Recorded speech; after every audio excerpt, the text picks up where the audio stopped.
Сейчас дам два самых главных правила, как привлечь деньги в свою жизнь. Удивительно, но эти правила, они как будто бы противоречат друг другу. Правило первое – думай постоянно о деньгах. Правило второе – не думай о деньгах вообще. В общем, я вижу, как извилины на твоей голове. Так это… Сейчас поясню, что я имею в виду. Итак, правило первое – думай постоянно о деньгах. Ты должен постоянно искать, где больше денег. Но это как рыбу ловить. Постоянно ищи более рыбные места. Ну, понятно же, что места, где рыбу можно руками вычерпывать, ну, блин, лучше там рыбачить, чем сидишь, как дурак, там ждешь, пока поклевка будет, да. Что ты сидишь? Удочки смотал и быстро идешь на то место, где много рыбы. Поэтому искать работу получше, искать зарплату побольше. Дальше идем. Постоянно следить за расходами. Если вдруг то же самое ты можешь сделать с меньшими расходами, сделай это. Ну, представь себе, ты, значит, руками собрал рыбу, в садок бросил, а в садке дырка.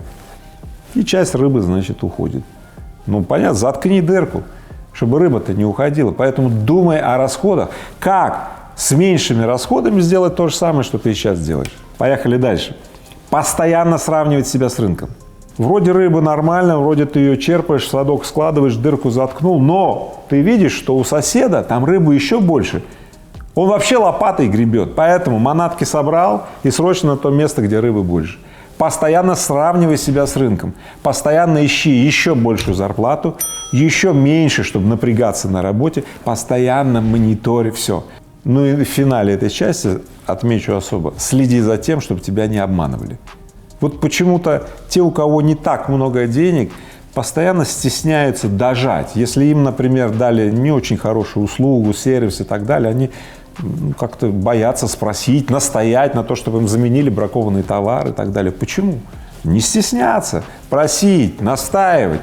Вы должны требовать то, за что заплатили. Запомните это. Постоянно думая о деньгах, вот по этим 4 пунктам, у вас гарантия того, что деньги начинают появляться. И теперь переходим ко второму правилу. Не думай о деньгах. Что я имею в виду? Смотрите, можно искать лучшую работу, где больше зарабатывают и так далее. Можно затыкать садок, то есть оптимизировать затраты. Можно настоять на то, чтобы тебе дали бракованный товар, заменили и так далее. Можно.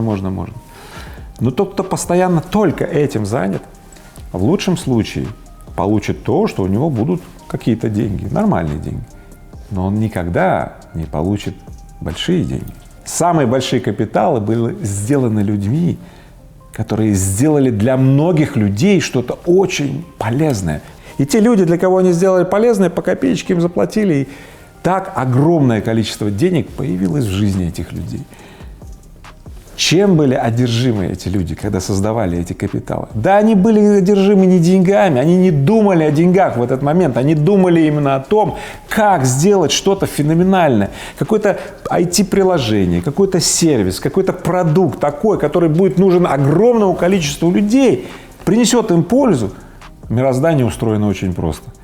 Какого размера твоя мечта, какого размера польза для других людей, которые ты собираешься осуществить, столько денег тебе и может привалить. Поэтому очень важно, если хотите, чтобы в вашей жизни появилось очень много денег, очень много, прям вот очень, надо думать не о деньгах, надо думать о том, как сделать много полезного для других людей.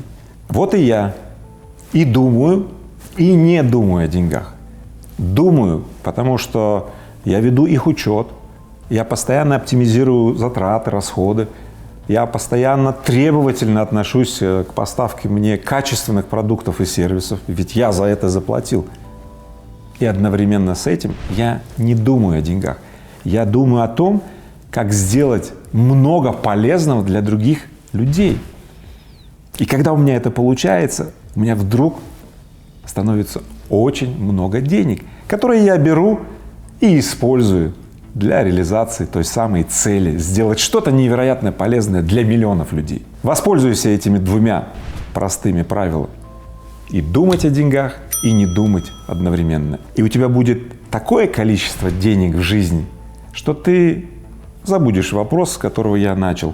Как привлечь деньги в свою жизнь? Ты будешь в них купаться.